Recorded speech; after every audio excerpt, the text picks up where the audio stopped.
بسم اللہ الرحمن الرحیم۔ السلام علیکم داہم کلاس۔ امید ہے بیٹا آپ سب خیریت سے ہوں گے۔ ہم فرسٹ ٹرم کی آخری نظم نمبر 2 مزار قطب الدین ایبک جو ہیں وہ پڑھ رہے تھے۔ نظم ہمارے پاس مزار قطب الدین ایبک ہے جس کے شاعر حفیظ جلندری ہیں۔ یہ نظم ان کی کتاب شاہ نامہ اسلام سے ماخوذ ہے اور صنف نظم مثنوی طویل نظم کو کہتے ہیں۔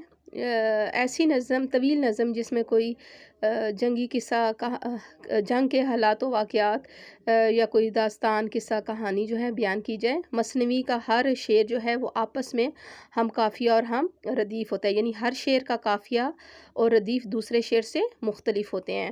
تو اس میں آپ نے اسلام کے ایک نامور سپوت قطب الدین ایبک کا ذکر کیا ہے۔ دراصل اس نظم کے ذریعے شاعر مسلمان نوجوانوں کو بچوں کو اسلام کے جو نامور بیٹے ہیں، سپوت ہیں، جنہوں نے بہادری اور شجاعت کے کارنامے سر انجام دیتے ہوئے اسلام کو نہ صرف ہمیشہ کے لیے سربلند کیا بلکہ دوسروں کے لیے بھی قابل تقلید ہیں۔ ان کے کارنامے دوسروں کے لیے بھی قابل عمل اور قابل تقلید ہیں، جنہیں ہم نے بالکل یکسر فراموش کروا دیا ہے۔ اور اس نظم کے ذریعے شاعر نے یہ بتانے کی کوشش کی ہے کہ ہمیں اپنے جو اسلاف ہیں یا بزرگ ہیں ہمارے، ان کے ساتھ رابطہ رکھنا چاہیے۔ یعنی کہنے کا مطلب ہے ان کے بارے میں، ان کے شاندار ماضی کے بارے میں، ان کے تابناک ماضی کے بارے میں ہمیں علم ہو، اور ان کے جو بہادری کے جوہر یا کارنامے عمدہ جو انہوں نے دکھائے ہیں وہ پڑھیں، تاکہ ہم بھی ان کی طرح دین اسلام کے ساتھ ہمارے ان کی طرح ہمارے دلوں میں بھی دین اسلام کی محبت بڑھے اور اسی طرح کے جوہر اور کارنامے ہم بھی دکھائیں۔ اس میں آپ کے پاس ہمارے 13 اشعار ہو چکے تھے۔ 13 اشعار کے بعد آپ کے پاس جو ہے وہ آج 10 اشعار ہو چکے تھے۔ آج آپ کے پاس 11واں اشعار ہے۔ مجھے محسوس ہوتا ہے کہ غازی مرد ہوں میں بھی، یعنی تخیل کی آنکھ سے، چشم تصور سے شاعر خود کو قطب الدین ایبک کی جو اسلامی فوج ہے اس کے اندر محسوس کرتا ہے اور خود کو وہ غازی سمجھتا ہے۔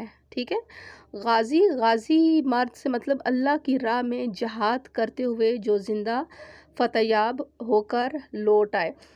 یہ میں شعر پڑھ رہی ہوں، ساتھ حل لغت کروں گی، ٹھیک ہے، اور حل لغت کے ساتھ اسی شعر کا حل لغت کے بعد اگلی ہیڈنگ آپ کی مفہوم کی آتی ہے، مفہوم کروں گی، ٹھیک ہے، اور پھر اس کے بعد تشریح کر دوں گی۔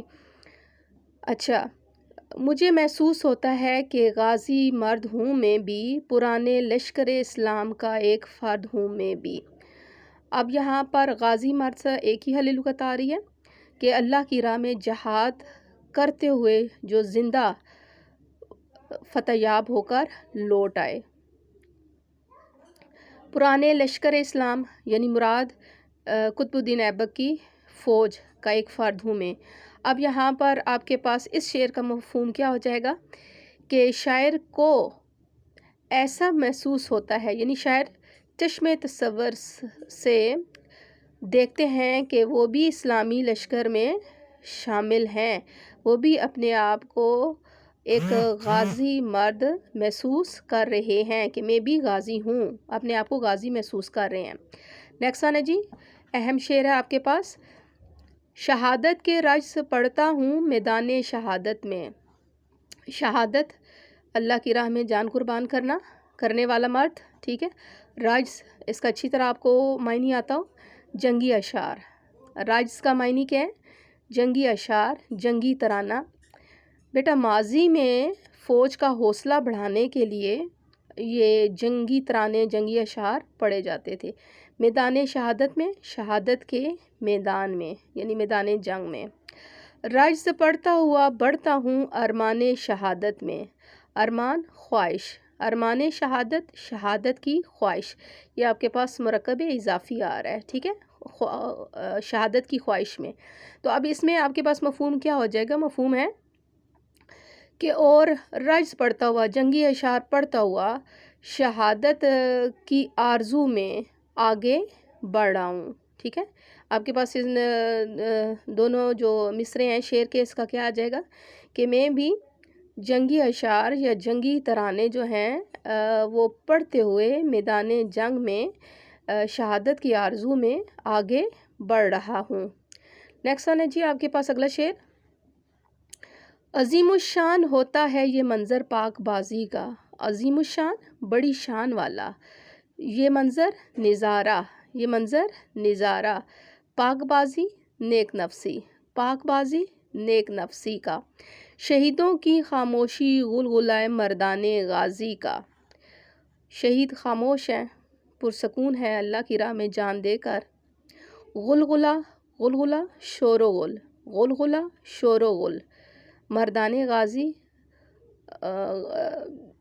مردان غازی، غازی مردوں کا یعنی غازیوں کا. تو اس میں آپ کے پاس اس کی جو آتی ہے مفہوم آتا ہے کہ میدان جنگ میں نیک نفسی کا نظارہ بڑی شان والا ہوتا ہے. پاک بازی کا جو منظر ہے وہ بہت ہی شان والا ہے کہ شہید خاموش ہیں، پرسکون ہیں، جبکہ غازی جنگی نعرے بلند کر رہے ہیں.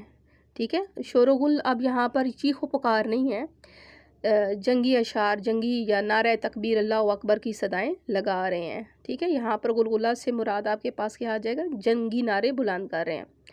میرا جی چاہتا ہے اب نہ اپنے آپ میں آؤں، جی دل. ٹھیک ہے، اسی آزاد دنیا کی فضا میں جذب ہو جاؤں. جذب مگن، مصروف، کھو جاؤں، جذب کھو جانا. تو اب اس جو شعر ہے اس کا مفہوم کیا ہو جائے گا کہ شاعر کا جی چاہتا ہے کہ وہ اس مقدس فضا کے اندر کھو جائیں اور واپس اس مادی دنیا میں نہ آئیں. ٹھیک ہے، شاعر کا جی کیا چاہتا ہے جی، شاعر کا دل کیا کرتا ہے، شاعر کا جی چاہتا ہے، دل چاہتا ہے کہ وہ اس مقدس فضا میں کھو جائیں اور واپس اس دنیا میں یا مادی دنیا میں نہ آئیں. اور یہ آپ کا مفہوم اور حل لغت ہو گئی ہے بیٹا. یہاں پر دیکھ لیں آخر میں لکھا ہوا ہے شاہ نامہ اسلام، ان کی کتاب سے لیا گیا ہے، لی گئی ہے یہ نظم. اور بیٹا تشریح نیکسٹ ون ویڈیو میں